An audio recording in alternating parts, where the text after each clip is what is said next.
Hey Nia, have you ever just looked around, these days, and thought, where did everyone go? I mean, seriously, it feels like nobody goes outside anymore. The parks are quieter, the hiking trails less crowded than they used to be, at least in my head. You know what, Jasper? I've actually had that exact same thought. It's almost eerie sometimes, especially on a beautiful day. You'd expect people to be flocking to the beach or the mountains, but it feels like the default setting for a lot of younger folks and even some older ones is definitely indoors. Right? And it's not just a feeling, I think it's a whole trend. You see kids, teenagers, even young adults glued to their phones, whether they're walking, sitting, or just existing. It's like the real world is just a backdrop for their digital life. Definitely. I think a huge part of it is the sheer accessibility and immersive nature of online gaming. I mean, back in the day, if you wanted adventure, you went outside, built a fort, explored the woods. Now, you can jump into a virtual world that's infinitely more detailed and complex than your backyard, and you can do it with friends from across the globe. Exactly. And it's not just gaming. Think about online dating. Why go to a bar or a social event, which can be awkward and hit or miss, when you can swipe through hundreds of profiles from the comfort of your couch? It's efficient, if nothing else. And less intimidating for sure. The pressure of a face-to-face interaction is completely different, but then you lose that spontaneity, that unexpected connection you might make when you're actually out there in the world, bumping into people, having organic conversations. Yeah, exactly. I remember growing up, summer days meant being kicked out of the house by your parents with a "don't come back till the streetlights come on" directive. We'd be climbing trees, riding bikes, playing street hockey. We'd come home scraped and muddy, but we were just happy. Oh, absolutely. I think there's a distinct difference in the kind of play or interaction we had. Our play was very physical, very imaginative, and very much tied to our immediate environment.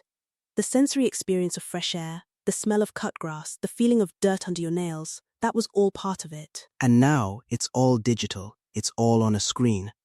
I saw a kid the other day, maybe 6 or 7, sitting on a bench at a playground, not even playing on the slides, just watching something on a tablet. It just felt wrong, like the whole point of a playground is to play. It's a symptom of a larger shift, isn't it? The world has become so digitized that our leisure time has followed suit. We're connected to everyone, everywhere, all the time, but sometimes I wonder if we're truly connected to anything real, anything tangible. That's a profound point. We're connected to the network but disconnected from nature, from our immediate surroundings. And the benefits of being outside, I mean, they're so well documented. Reduced stress, improved mood, better physical health, vitamin D from the sun, it's all there. Exactly. There's something inherently grounding about being in nature. The quiet, the vastness, the simple act of breathing in fresh air, it does wonders for your mental state. It's like a natural reset button for your brain, especially after being bombarded by notifications and screens all day. I think part of it too is convenience. Everything is delivered to your door. You don't even need to leave your house for groceries, for entertainment, for work.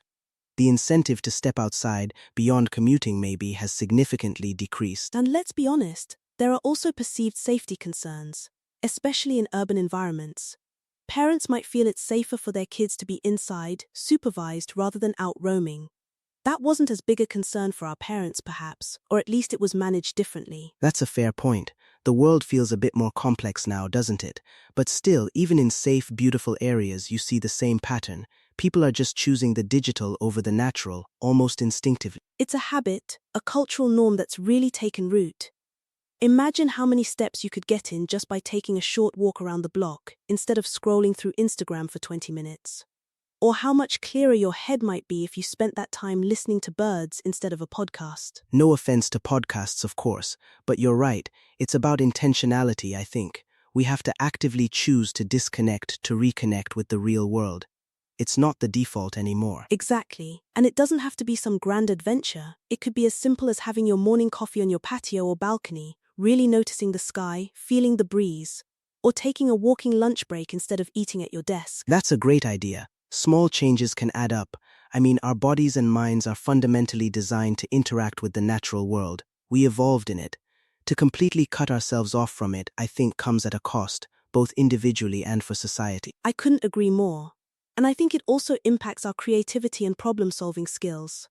When you're constantly stimulated by screens, you don't give your mind that quiet space to wander, to make new connections, to just be. Nature provides that space naturally. Yeah, like just looking at a vast horizon, it almost expands your thoughts, doesn't it? Compared to staring at a 6-inch screen, it's a completely different scale of input. Absolutely. It's a different kind of stimulation, a more gentle, expansive one. And I think we're losing touch with that. I wonder if there's a way to integrate the two.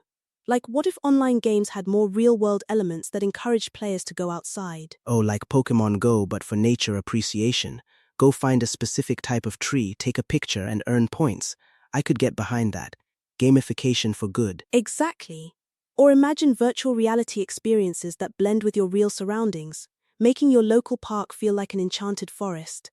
That could be a bridge for this generation. That's a really interesting thought. So it's not necessarily about demonizing technology, but finding ways to use it to gently nudge people back towards the outdoors, because the benefits are just too significant to ignore. Precisely. It's about finding that balance. We're not going to turn back time, but we can definitely encourage a healthier integration of our digital and natural lives.